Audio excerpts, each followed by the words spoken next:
Hello and welcome back to your friendly neighbourhood mental health podcast. I'm Sam, and today we're going to be talking some hard truths. You might want to get yourself comfortable, buckle in. This one, it sounds probably worse than it's going to be. However, the point of this episode is to address some things that are difficult to digest. Sure, but what good would it be if we told you these things and didn't offer some kind of solution? So if you hang on, it's going to be a bit of a roller coaster. It's going to be up and down and all over the fucking place. Probably shouldn't swear that early, but it's one of those episodes, I'm afraid. Number one, people don't care. We've become so conscious of other people's opinions, particularly with social media, where we can stay connected with all these people that we know and millions of people that we don't know when we're nowhere near them. When we're nowhere near a social environment, when we're in the privacy of our own home, we're still connected and still have insights into these people's lives. But the thing is with social media, everyone tends to put their best foot forward. No one's going to tell you about the rough times that they're having. Well, they might. If you've got a mental health podcast, they might. No one's going to tell you about the mistakes that they make. No one's going to tell you about the times that they embarrass themselves or they got something wrong. They'll only ever show you the best excerpts of their life because that's what they want people to see. But those become the figureheads of the things that we compare. And it's very difficult to compare because here we have people who are living their best lives, or at least are only showing us insights into their best lives, while we are very much living our own day-to-day up and down lives. We tend to compare ourselves and our progress to other people's, no matter what path it is that we're on. It seems like nowadays it's, okay, well, what are they doing? How did they do this? Well, they wouldn't do this. That makes me feel like a bit of an idiot. But it becomes easy to idealise, generalise, and assume so much about these other people, about what they think and how they might act towards us. So an example that I've got of recent memories, I've been going to a weightlifting gym a little bit more rather than a kickboxing martial art gym. And I've always had this kind of idea about them. Again, it might be a generalization, but it seems that whenever you go into one of those gyms, it seems that so many people are there for other people rather than themselves. They seem so focused on coming across as cool and stoic and kind of mean, or, looking strong or strutting around or macho, when the entire idea of going to the gym is just to kind of work on yourself. And for however much we might put our best foot forward, whether it be people on TV getting all dolled up and glammed up, and actors and influencers and our friends and people that we may or may not know on social media, nobody's perfect. So, for example, Kim Kardashian, like the final boss of influencers, who literally put so much money into making herself the most sellable and influenceable and marketable person. But she's not going to tell you about the big fat stinky shits that she does. She's not going to tell you about when she falls up the stairs.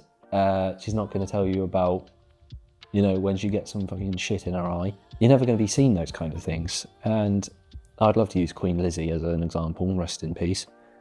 But it's like with royalty as well. The king and queen of a country. You're never going to know when they spill boiling tea on their feet, or you're never going to know when they accidentally step in shit. There's a lot of shit referencing. But these everyday things that happen, you're never going to know about the time a queen has a fucking bogey up her nose. And everyone sees it, but no one tells her. To be fair, someone probably would tell the queen. Even these people we idealise do not live perfect lives. It's just we're not made to be privy, so we kind of fill in the gaps about what happens in their private lives as if they're living some idealistic fantasy life full of perfection, whimsy and fairy dust.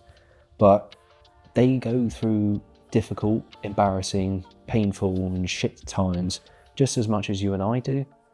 It's just, it all remains relative, regardless of where you are. So what's my point? What is it that I'm trying to say? What I'm trying to say is that it isn't worth your time, it isn't worth your energy, and most importantly, it's not worth your self-value, how you view yourself, comparing yourself to other people. Most people don't care. Most people are more focused on and wrapped up in their own lives to care too much about what they think of you. All right, cool. So what now? So we're going to not try to worry about other people. And we're going to try to get on with our own thing. But what does that mean? Well, the truth of this hard truth is that there is only one person's opinion that should ever matter to you. Only one. And who is that? Can you guess? It's you. The only person's opinion that should matter to you is your own. There's only one person who you will benefit from striving to be more like. And that is of your better self, your ideal self, the person that you want to become. So ask yourself in a situation, what would my ideal self do here? What would the person that I want to be do in this situation? How would I deal with it? Maybe reflect, what could I have done then? What could I do next? How can you embody the traits, the personality, and the qualities of the person that you want to be? So to round off, most people don't care, but the one person that you should care about is your own opinion. What do you think about what you do? And looking forward, the one person who you might aspire to be a little bit more like is that of your ideal self. What would they look like? Who does the person that you want to be behave like? That's number one. Hard truth number two.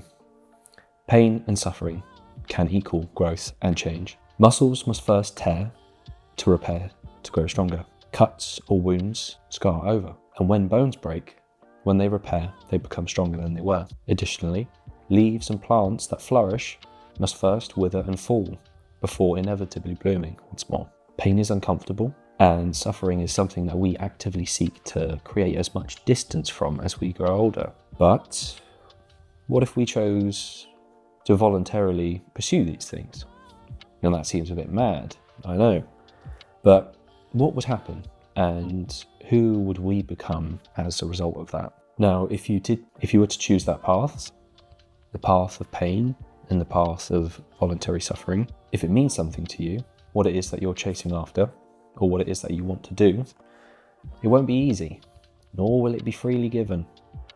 And something I learned recently is that once you begin pursuing this thing, once you set out your goal of what it is that you want to do, you know what it's going to take. Even when you start, you're going to face resistance. And what that resistance is your present self is reluctant for you to go further to become your better self, because what that means is that your present self must die to grow. So even still we have the breaking in order to grow back stronger. Your present self is going to resist. It's going to be reluctant for you to do this thing, which is going to make you better, because it means that version of you has to die first in order to become better. The thing is, you can do it. I'm going to say that again. The thing is, you can fucking do it. Whatever it is that you're looking to set out to do, I believe in you. I believe in you. What is that quote about excellence, Ben, that we like? Perfection is unattainable, but if you strive for perfection, you may achieve excellence. So, even if your goal is to reach the moon, and you strive towards that as best as you can, you might not always reach the moon. And that is another hard lesson in itself. You might not always get that end goal, but you know what? You're going to be so much fucking further than you were. We always have this choice before setting out on something, before setting out on the path of choosing something difficult that we know we might go through some pain, we might suffer. There is a simple choice, and that is, you can do this. You can go through that, you can suffer, and you can grow from it. You can become a better, more refined version of yourself. Or you have the second option, which is you do nothing and nothing changes. That's a mini hard lesson right there. So, why listen to me, when there are wiser, more worldly experienced people than I? So we're going to consult them. Paulo Coelho, author of The Alchemist. If you're brave enough to say goodbye, life will reward you with a new hello. William Faulkner, you cannot swim for new horizons until you have the courage to lose sight of the shore. Now, Carl Jung, the famous psychologist, says that if the risk is not taken, the meaning of life is somehow violated. And we have a couple quotes from Viktor E.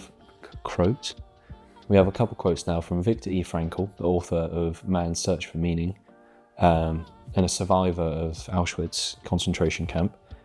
He says, what a man actually needs is not attentionless state, but rather the striving and struggling for a worthwhile goal, a freely chosen task, the call of the potential meaning waiting to be fulfilled by him. So find that thing. Find what it is that you want to set out to do. If you don't meet resistance, then resistance is inevitable.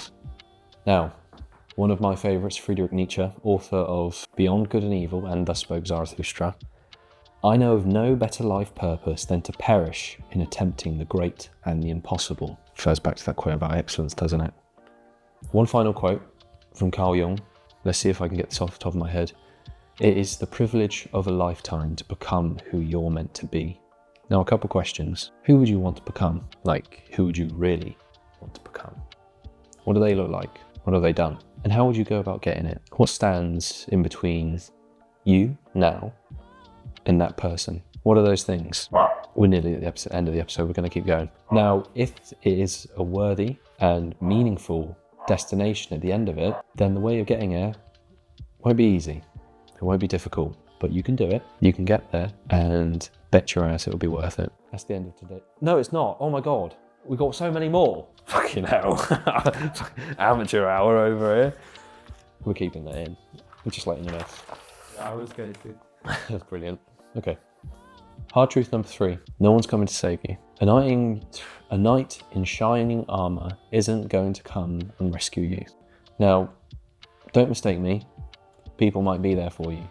You might have an extensive, loving and caring network of people who are there for you when shit gets rough. Shit might be going rough for you now.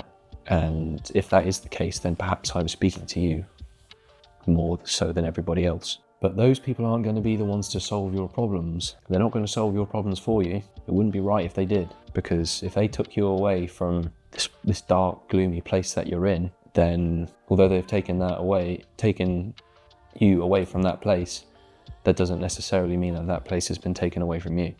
Yeah, they're not going to fix your life and things aren't going to get miraculously better again. They can't save you, even if they wanted to. And I promise you, if they care and they love you, they want to make things better for you. Okay, round number 2 of hard truth number 3. If you just sit with your problems, they'll get worse. Now, somebody that I work with and somebody who might be featuring on the show soon, hopefully, he told me something that somebody told him, a professional told him, is that no matter what it is that you're doing, no matter where it is that you are, in the back of your mind, your mental health or your mental well-being is doing push-ups, okay? Now, it's taken me a while to understand that, but when I was writing that out, it kind of clicked. If you sit with your problems, if you sit with your issues and kind of let them fester, let them stew, they're in the back of your mind doing push-ups. They're getting stronger. They're getting more proficient. They're getting better at what they do. Solution? Save yourself. Be the one to pull yourself out of that darkness. That's the meaningful way of doing it. That's the real way of doing it. Because if you can take yourself out of that situation, if you can pick yourself up, pull your socks up, tighten your shoelaces, and march yourself out of there, then once you start seeing that light, you can say, yeah, no, I did this. This was me. I did that. And that is something that you will carry in your back pocket everywhere you go. No one's going to take that away from you. No one's going to take away the credit. People will be there. People will support you. Hard truth, only you can do this. So, save yourself. Do not wait. Do what you can to begin with. Keep trying. And don't give up on yourself. These are positive push-ups. So if you start doing these things, if you pick yourself up from that place, start walking, pull up your socks, tighten your shoelaces, you keep going. You do what you can on the first day, and on the second day, you do what you can again. It might be a little bit more, regardless. If you do it again, mental push-ups. Those positive behaviors will be positively reinforced. You'll get stronger. You'll get more resilient. You'll be more ready for obstacles that come your way. My experience, this one, I don't know if you can tell, but I noticed it within myself while I've been talking about this. I've been taking deep breaths, and because this one's real for me. I was very much in that position, and I've spoken about it openly on the podcast before. See, I'm doing it again. Yeah, that was me.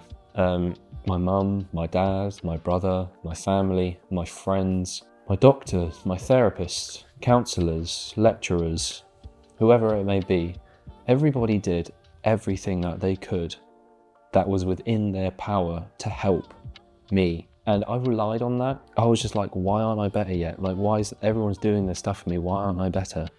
Everyone's done this and I'm still the same. Actually, no, I'm worse. And then it clicked. It's time for me to do it. Otherwise, it ain't gonna happen. It's not going to happen. It was only ever going to be me that was going to really make this change. Everyone in the world could have done what they absolutely could for me, but nothing was going to change until I started making those changes, until I wanted to get better, until I wanted to pick myself up, pull my socks up, tie my shoelaces, and get the fuck out of where I was. That was the only time that real change was ever going to happen. It wouldn't be right if someone else did it for you, because you've got to give yourself that ammunition moving forward. You've got to start building that resilience and that strength, because you can do it. Like I said at the start, if someone else took you out of this position and planted you in a place of happiness and well-being, you still wouldn't be right. You still wouldn't have overcome those things. You still wouldn't have found resolutions and solutions of ways and tools of managing those things within you. It's got to come from you. Good health, and this is a little bit of a hard lesson, but I think it's a valuable one. And one that I only really realised when I was writing this. Good health and well-being is a privilege. Okay, that means you got to earn it. You got to earn it. You got to work for it, and you got to maintain it. Can't be freely given, otherwise it would be worthless. Good health and well-being is a privilege, and it must be maintained and earned. But it's a wonderful place to see the world from when you get there. Hard truth number 3, no one's coming to save you. Hard truth number 4, you can't make people change. Now, this one's a little bit like the last one, except we're flipping the coin. You can't make people change. It's like the last one, but from the other person's perspective. So it might be somebody that you love, or somebody that you literally do anything for. It might be clear as day what they need. You might know from experience, or you might have on hand exactly what it is that they need to get out of that place. That doesn't mean you can make them make that change if they're not ready to, or they don't want to. Now, I've been both. As with the last one, I've been the person that was the last person to realise that only I could make that change. But I've also been the person who has tried again to help people get better. But they didn't really want to hear it for whatever reason. One of them, I think, didn't want to hear it. Another one, I don't think, was ready. And I did everything that I could. But ultimately, it was futile because they didn't want or were ready for that change within themselves. That doesn't mean I didn't care. That doesn't mean I stopped caring. But it was an appreciation for this person is on their own path. They are on their own journey. I will be there for them. However, I will not impose upon them my wants and needs for them, even if it is within their own best interest. Some people don't want to be saved. And that's a bitter lesson for the host of a mental health podcast. And I heard this, I think 2 days ago. Some people don't want to be saved. And that's all right. That's fine by me. People will when they're ready. And the best we can do is be there for them when they are, and support them and let them know that we are there when they're not. So what can we do? We're not giving up. We have been trying to help these people, trying to get them to make a change in their own lives, but something's not budging them.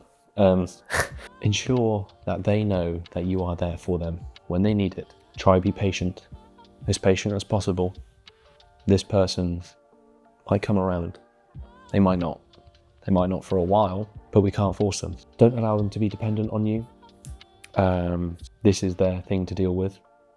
And what I mean by that is, if you're giving love, attention, affection, and perhaps even enabling them a little bit, then they might become dependent on you. And my point is once you take that back, once you step back and say, I'm going to give you space, this is yours to deal with, this is your path, you need to walk it, then that might give them the time and the space, and they might depend on, if you take away that dependency, they'll realise, okay, this is me, this is it, this is real, I'm in this, and they might not like it, they might, whatever, but they need to come to the decision themselves.